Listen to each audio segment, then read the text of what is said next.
हमारा जो टॉपिक चल रहा था वो था लॉ ऑफ रेडिएटिव डीके, और इसमें भी मैं जो चीज़ आपको पढ़ा रहा था वो न्यूमेरिकल्स करा रहा था। और न्यूमेरिकल्स में भी जो एक फॉर्मूला मैं आपको पढ़ा चुका था, जल्दी से मैं वो फॉर्मूला आपको रिकॉल कराऊँ बेटा।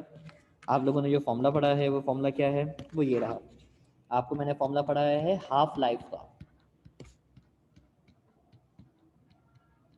अच्छा, हाफ लाइफ का फॉर्मूला क्या है, तो बेटा आपको याद होगा हाफ लाइफ का फॉर्मूला था T half is equal to 0.693 upon lambda.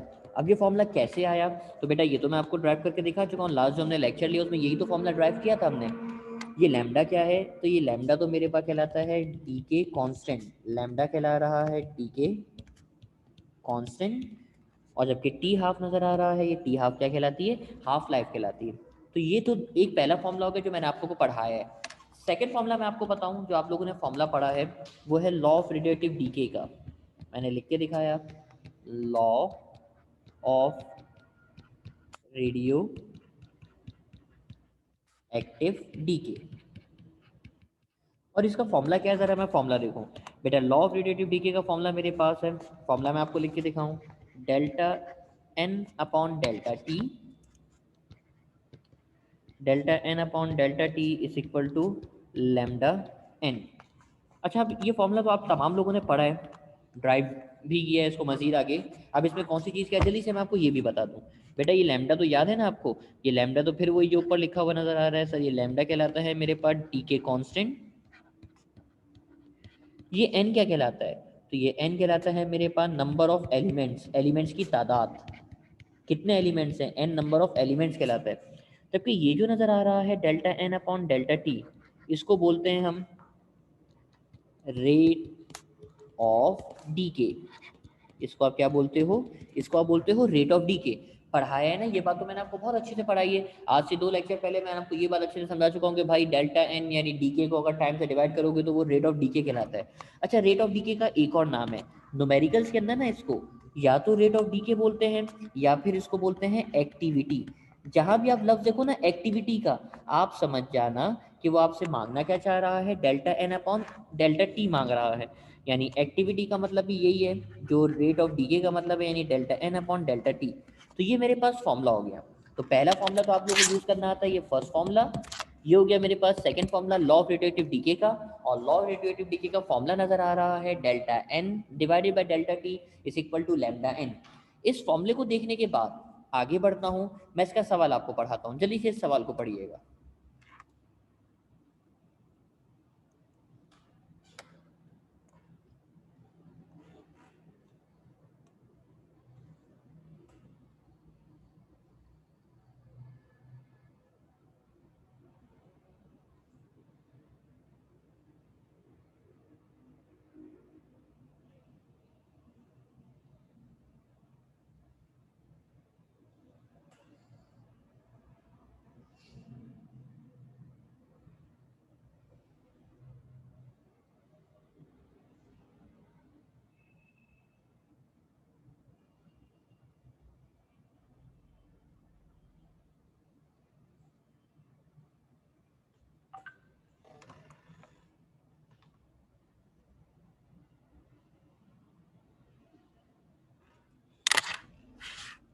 Okay, सवाल में आपसे क्या बोला, जरा सवाल देखते हैं।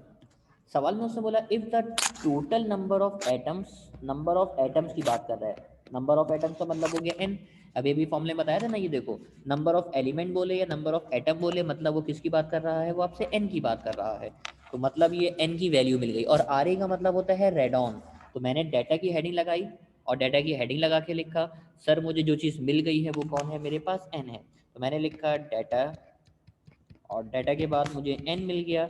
एन की वैल्यू आ गई मेरे पास 2.666 एक्सपोनेंशियल 21, और ये एटम्स है तो मैंने भी आगे क्या लिख दिया, एटम्स लिख दिया। आगे पढ़िए सवाल क्या बोल रहा है, N it decays with a half life of 1622 years. Half life को हम किससे लिखते हैं, तो आप बोलेंगे सर हाफ लाइफ को लिखते हैं टी हाफ से, और टी हाफ मुझे दे रहा है 1622 ईयर्स। सर एक प्रॉब्लम है, हाफ लाइफ तो हमारे पास टाइम होता है ना, और टाइम कभी भी ईयर्स में नहीं होता बल्कि टाइम किस में होता है, तो आप बोलेंगे हाँ सर, अरे सर टाइम तो सेकंड्स में होता है।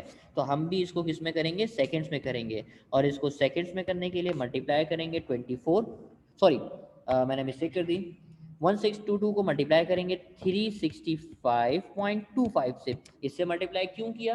क्योंकि आपको पता है ना भाई एक साल में कितने दिन होते हैं, तो आप बोलेंगे सर एक साल में दिन होते हैं 365, लेकिन आपने तो आगे 0.25 भी लिखा है। याद करो ये 365.25, ये 0.25 4 दफ़ा आता है, और जब इसको 4 दफ़ा प्लस करोगे, जैसे लिखा हुआ है ना 0.25 0.25 0.25 0.25, हर साल में 0.25 0.25 0.25 0.25 होता है। जब सबको प्लस करोगे तो पूरा का पूरा एक दिन बन जाएगा। और पता है ना हर 4 साल बाद फरवरी में 29 का महीना आता है, यानी 29 डेज होते हैं, तो वो यही होता है। यानी हर साल में असल में 365 डेज नहीं होते, बल्कि 365.25 डेज होते हैं। तो ये बात आप याद रखिएगा आप तमाम लोग, ये मैंने फर्स्ट डे में भी आपको बताया, फर्स्ट डे के लेक्चर में भी मौजूद है आपके। अच्छा, ईयर्स को डेज में किया। अब हर दिन में आवर्स कितने होते हैं, घंटे कितने होते हैं, तो आप बोलेंगे सर 24। हर आवर में मिनट कितने होते हैं, मिनट्स होते हैं 60, और सेकंड्स होते हैं मेरे पास कितने, 60। इन तमाम नंबर्स को मल्टीप्लाई करके आंसर बताइएगा, आपका हाफ लाइफ का आंसर क्या आ रहा है।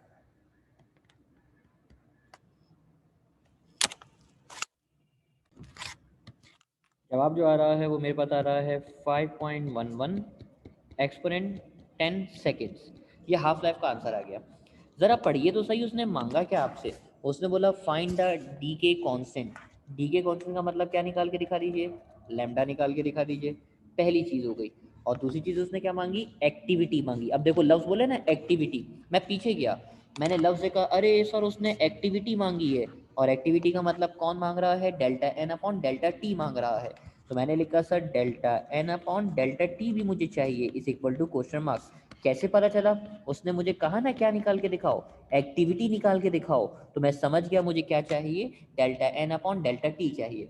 अब इस न्यूमेरिकल को कैसे सॉल्व करेंगे, मैं इसको सॉल्व करना आपको सिखाता हूँ। लैम्डा कैसे निकालेंगे, मैं लैम्डा निकालने के लिए गया, मैंने सॉल्यूशन की हेडिंग लगाई, मैंने लिखा फॉर लैम्डा। अब लैम्डा का फॉर्मूला क्या है, जरा हाफ लाइफ का फॉर्मूला तो देखिए, ये रहा हाफ लाइफ का फॉर्मूला। इस फॉर्मूले को जरा और से देखिए, T half is equal to 0.693 upon lambda, ये रहा फॉर्मूला। T half is equal to 0.693 upon lambda. Lambda यहाँ से ऊपर चला जाएगा, टी हाफ यहाँ से नीचे आ जाएगा, तो lambda is equal to 0.693 upon T half.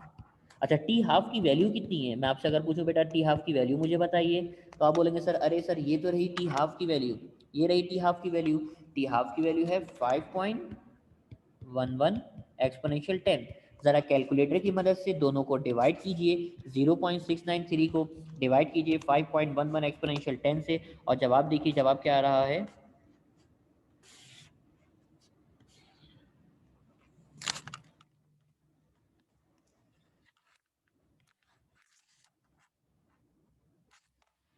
जवाब मेरे पास आएगा, मैं जवाब आपको बताऊं, जवाब 1.35 एक्सपोनेंशियल 11। और याद है ना डी के कॉन्स्टेंट का जो यूनिट होता था वो होता था सेकंड इनवर्स।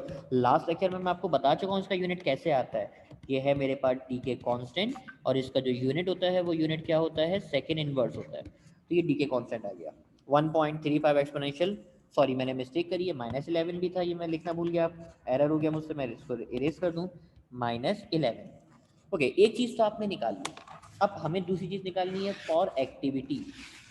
मैंने हेडिंग लगाई फॉर एक्टिविटी। तो बेटा एक्टिविटी का फॉर्मूला भी मैंने आपको बताया है, अभी अभी बताया। एक्टिविटी का फॉर्मूला देखिए ना, एक्टिविटी का फॉर्मूला क्या निकला, लैम्डा तो आपने निकाल लिया, एक्टिविटी का फॉर्मूला लिखा है delta N divided by delta T, तो मैंने लिखा delta N divided by delta T is equal to lambda N. अब आपको इसमें से क्या क्या पता है, तो आप बोलेंगे सर अरे सर हमें लैम्डा पता, ये रहा लैम्डा। अरे सर हमें एन भी तो पता है, सवाल में दे तो रहा है हमें एन, ये देखो हमें सवाल में एन भी दे रहा है। तो मैं दोनों की वैल्यूज को सिर्फ एक काम करूंगा, इन दोनों को आपस में मल्टीप्लाई कर दूंगा, ये रहा delta N upon delta T. बेटा लैम्डा की वैल्यू क्या है, तो आप बोलेंगे सर लैम्डा की वैल्यू निकाली 1.35 एक्सपोनेंशियल 11 मल्टीप्लाई। एन की वैल्यू क्या है, ये रहा बेटा एन, एन की वैल्यू देखो ना क्या लिखी हुई है, 2.666 एक्सपोनेंशियल 21, तो मैंने यहाँ पे लिखा 2.666 एक्सपोनेंशियल 21। अब क्या काम करना है, सिर्फ एक छोटा सा काम है, आपने एन भी रखा लैम्डा भी रखा, इन दोनों को आपस में क्या कर दीजिए, मल्टीप्लाई कर दीजिए। कैलकुलेटर की मदद से तमाम लोग इसको जल्दी से मल्टीप्लाई कीजिए, मुझे इसका आंसर बताइए, आंसर क्या आ रहा है।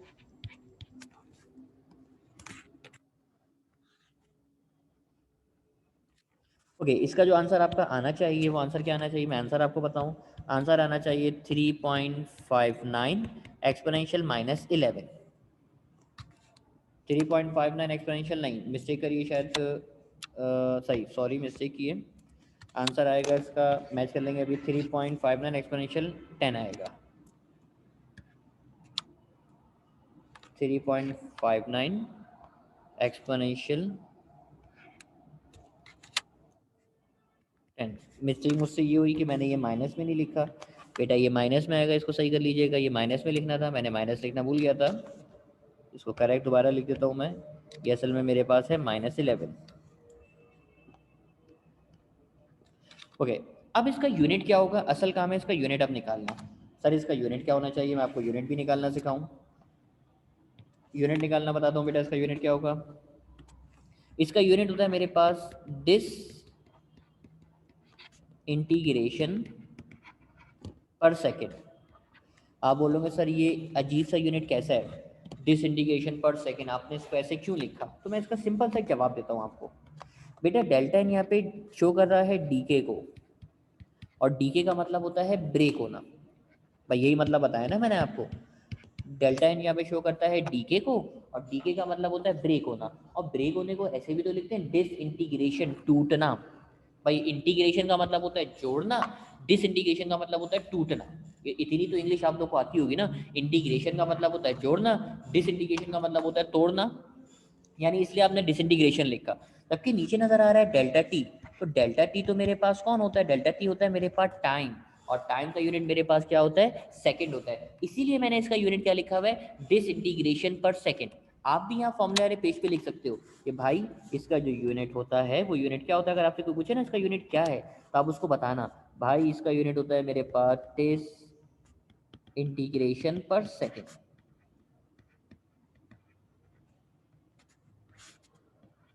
ये हो गया इसका यूनिट, डिसइंटीग्रेशन पर सेकंड। अच्छा, इस फॉर्मूले की तो आपसे बात हो गई, आपको ये न्यूमेरिकल भी समझ में आ गया होगा। उम्मीद करते हैं तमाम लोग को ये बातें क्लियर भी होंगी। इस न्यूमेरिकल को देखने के बाद, ये न्यूमेरिकल जो भी आपने सॉल्व किया, न्यूमेरिकल को देखने के बाद मजीद आगे बढ़ते हैं। एक छोटी सी मुझे चेंजिंग आपको करानी है। फॉर्मूला जो हमारे पास है ना, उस फॉर्मूले को देखते हैं जरा। इस फॉर्मूले में एक छोटा सा चेंज मैं करने जा रहा हूँ, तमाम लोग आप भी देखिएगा।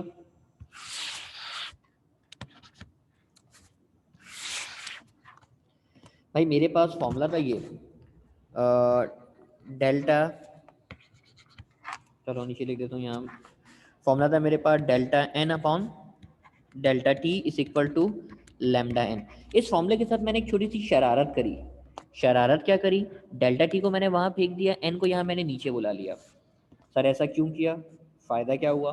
फायदा तो मैं आपको बताऊंगा, पहले करके तो देख लेते मैंने क्या किया। मैंने क्या किया, डेल्टा एन को ऊपर ही रखा, एन को नीचे लेकर आ गया, और वहां पे लिखा हुआ है मेरे पास,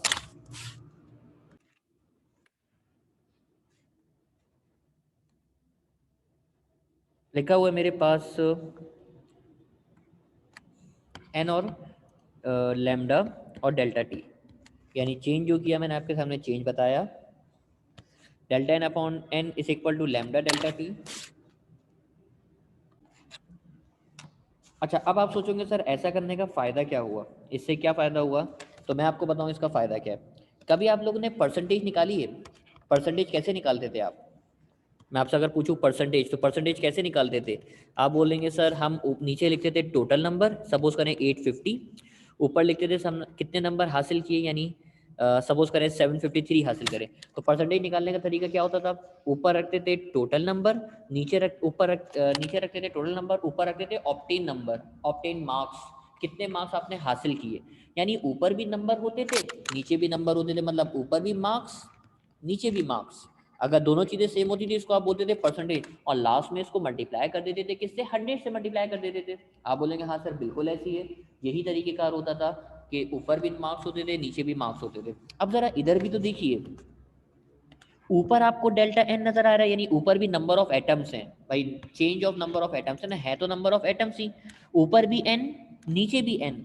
अब आप देखो ये आपको ऊपर भी एन नजर आ रहा है, नीचे भी एन नजर आ रहा है, तो ये अब एक्टिविटी नहीं कहलाएगा, बल्कि आज के बाद से इसको आप बोलेंगे परसेंटेज एक्टिविटी या परसेंट एक्टिविटी बोलेंगे। क्या बोलेंगे इसको आप, पर्सन एक्टिविटी। बेटा दोनों में एक छोटा सा फर्क है, वो छोटा सा फर्क आप पहचानो ना। एक्टिविटी में अगर सिर्फ एक्टिविटी की बात करेगा, ये देखो, अगर सिर्फ एक्टिविटी की लेफ्ट साइड पे देखो ना, ये नजर आ रहा है, सिर्फ अगर एक्टिविटी की बात करेगा तो इसका मतलब है delta N upon delta T.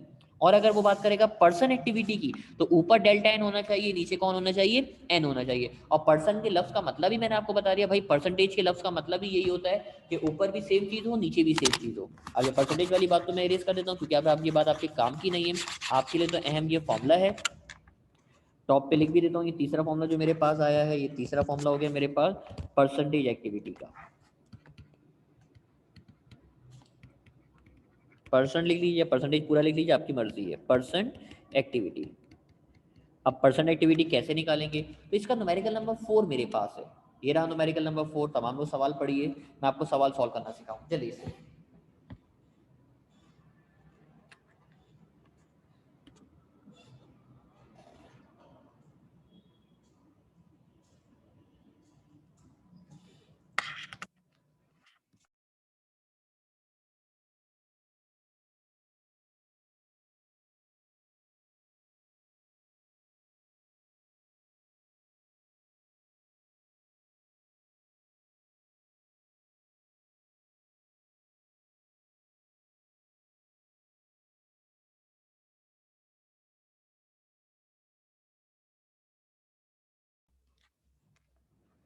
अच्छा, तो सवाल है मेरे पास, the half life of polonium यानी पीओ एलिमेंट है मेरे पास, पोलोनियम इज 140 डेज। तो फिर वही बात सर, हाफ लाइफ मुझे दे रहा है T half is equal to 140 days. Sir days में दिया हुआ है, सबसे पहला काम कीजिए, इस डेज को सेकंड्स में कर लेते हैं। हर दिन में आवर्स यानी घंटे कितने होते हैं, तो 24। हर आवर में मिनट होते हैं 60 और सेकंड्स होते हैं 60। इन तमाम नंबर्स को मल्टीप्लाई कीजिए और आंसर देखिए, आपका आंसर क्या आ रहा है, ये टी हाफ का आंसर आ जाएगा। टी हाफ का आंसर सॉल्व कीजिए और बताइए क्या आ रहा है। ओके, आंसर आ रहा है मेरे पास 1209600। और ये आंसर हो जाएगा मेरे पास किसमें, सेकंड्स में हो जाएगा। तो सबसे पहली चीज मुझे मिल गई, टी हाफ मिल गया। अच्छा आगे बढ़ो, क्या बोल रहा है, बाय व्हाट पर्सन, और आगे बोल रहा है एक्टिविटी। अब देखो दोनों बातें आ गई ना, पर्सन एक्टिविटी की बात कर ली, और पर्सन एक्टिविटी अभी अभी मैंने आपको बताया था, पर्सन एक्टिविटी का मतलब होता है डेल्टा एन अपॉन एन। मैं ब्रैकेट में लिख भी देता हूँ ताकि आप लोग को आसानी रहे समझने में। ये जो चीज़ आप निकालने जा रहे हो, ये कहलाती है मेरे पास कौन, पर्सन एक्टिविटी। तो मैंने लिख के दिखा दिया सर, ये है पर्सन एक्टिविटी। अच्छा आगे बोल रहा है डिक्रीज पर आर, डिक्रीज हो रहा है पर आर का मतलब ये डेल्टा टी दे रहा है। तो डेल्टा टी मुझे मिल गया सर, डेल्टा टी हो गया मेरे पास 1 आवर। सर एक घंटे में कितने मिनट्स होते हैं, तो आप बोलेंगे सर एक घंटे में मिनट्स होते हैं 60 और सेकंड्स भी होते हैं 60। तो तमाम को मल्टीप्लाई करेंगे तो आंसर आ जाएगा 3600 सेकेंड। तो ये जो चीज़ आपको दे रहा था, ये क्या दे रहा था, डेल्टा टी दे रहा था। अब आप सवाल में देखते जाओ, आपको टी हाफ मिल गया, पर्सन एक्टिविटी मांग रहा था और डेल्टा टी प्रोवाइड कर रहा था। अब इस न्यूमेरिकल को आप कैसे सॉल्व करोगे, मैं सॉल्व करने के लिए मैं हेडिंग लगाता हूँ। मैंने हेडिंग लगाई for delta N upon N, सही है। और डेल्टा एन अपॉन एन का फॉर्मूला क्या है, तो आपको फॉर्मूला नहीं याद तो मैं दिखा देता हूँ आपको पीछे, ये रही मेरे पास स्लाइड में लिखा हुआ फॉर्मूला, ये रहा पर्सन एक्टिविटी का फॉर्मूला। कहाँ गया, ये रहा पर्सन एक्टिविटी का फॉर्मूला। बेटा फॉर्मूला देखो, पर्सन एक्टिविटी का क्या लिखा हुआ है, delta N upon N is equal to lambda delta T. तो मैंने फॉर्मूला लिखा, delta N upon N is equal to lambda delta T. अब आपको इसमें से क्या क्या पता है, सर हमारे डेटा के मुताबिक हमें डेल्टा टी पता है। भाई डेल्टा टी नज़र आ रहा है ना, ये रहा डेल्टा टी। कितना है डेल्टा टी, तो आप बोलेंगे हाँ सर डेल्टा टी नज़र आ रहा है 3600 सेकेंड। सर बड़ा अफसोस हुआ, हमें क्या नहीं पता, लैम्डा नहीं पता।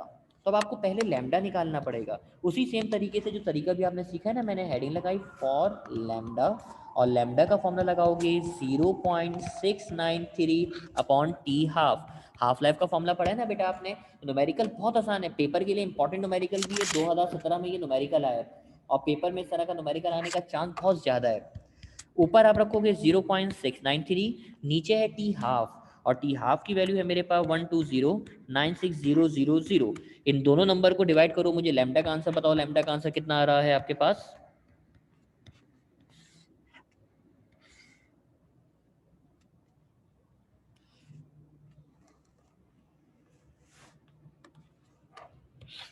लैम्डा का आंसर आ जाएगा मेरे पास 5.72 एक्सपोनेंट -8 और लैम्डा का यूनिट होता है सेकेंड इनवर्स। अब ये नहीं पूछिएगा सेकेंड इनवर्स कैसे होता है, ये तो क्योंकि अब आप 2 लेक्चर सुन चुके हो तो ये यूनिट आपको निकालना आ जाना चाहिए।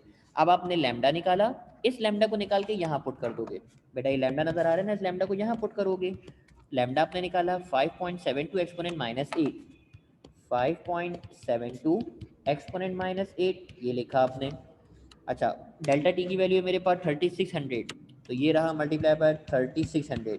दोनों को ज़रा मल्टीप्लाई कर दीजिए, मल्टीप्लाई करके देखिए दोनों को आंसर क्या आ रहा है, क्योंकि दोनों को मल्टीप्लाई करेंगे ना आपस में, तो कैलकुलेटर की मदद से दोनों को कीजिए आप मल्टीप्लाई और आंसर बताइए आंसर क्या आ रहा है।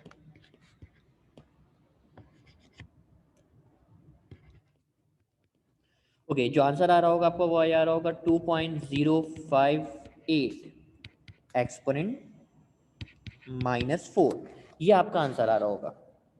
तकरीबन यही आंसर आएगा, 2.05 आ जाएगा या 2.06 आ जाएगा, करीब करीब यही आंसर आएगा। अच्छा ये जो आंसर निकाला है, एक छोटा सा काम रह गया फिर न्यूमेरिकल आपका कंप्लीट हो जाएगा। बेटा उसने आपसे बोला है पर्सन एक्टिविटी, और से देखो उसने आपसे बोला है कौन सी एक्टिविटी, पर्सन। तो पर्सन के लिए आप अपने आंसर को मल्टीप्लाई कर देंगे, किससे, 100 से मल्टीप्लाई कर देंगे। यानी लास्ट स्टेप में आप क्या काम करोगे, आपका जो भी आंसर आएगा 2.058 एक्सपोनेंट -4, आप इसको खामोशी से मल्टीप्लाई कर दोगे 100 से। 100 से मल्टीप्लाई क्यों किया, तो आप बोलेंगे सर इसलिए किया क्योंकि आंसर आपका किस में आ जाए, परसेंट में आंसर आ जाए। दोनों नंबर्स को मल्टीप्लाई करो तो आंसर आ जाएगा आपके पास, मैं आंसर लिख के बताऊं आपको, 0.02058, तकरीबन ये आंसर आ रहा होगा 0.02058। और लास्ट में आप पर्सन का साइन भी लगा के दिखाओगे क्योंकि आपने पर्सन निकाला है। तो डेल्टा एन अपॉन एन का यानी पर्सन एक्टिविटी का जो जवाब आया वो कितना आ गया, 0.02058 आंसर, ये पर्सन एक्टिविटी है। लास्ट भी लिख भी देते हैं। अच्छा इसका यूनिट नहीं होगा क्योंकि परसेंटेज का यूनिट नहीं होता भाई, परसेंटेज तो दो चीज़ों का रेशियो होता है ना, सेम सेम चीज़ें। सेम सेम चीज़ों का मतलब क्या है, देखो ये भी डेल्टा एन, नीचे भी एन, भाई ये भी एन ये भी एन, दोनों चीज़ें क्योंकि सेम है और सेम चीज़ों को जब डिवाइड करते हैं रेशियो का यूनिट नहीं होता, इसलिए आप इसका यूनिट भी नहीं लिखोगे, लास्ट में सिर्फ परसेंटेज लिखोगे। तो यहाँ पहुँच के मेरा न्यूमेरिकल कंप्लीट हुआ, जो न्यूमेरिकल मैंने आपको कराया। न्यूमेरिकल नंबर 1 आपने लास्ट लेक्चर में किया था, न्यूमेरिकल नंबर 3 करा दिया, न्यूमेरिकल नंबर 4 करा दिया। अच्छा ये न्यूमेरिकल आप होमवर्क करेंगे, इस न्यूमेरिकल को देख लीजिए, ये न्यूमेरिकल अब आप लोग का होमवर्क हो गया। सेम सवाल है, जैसे न्यूमेरिकल नंबर 4 किया है वैसे ही न्यूमेरिकल नंबर 2 भी होगा। ये न्यूमेरिकल आप तमाम लोगों के लिए होमवर्क है। यहाँ पहुँच के हमारा आज का लेक्चर कंप्लीट हुआ। उम्मीद करते हैं आप तमाम लोग को मेरी बातें क्लियर होंगी।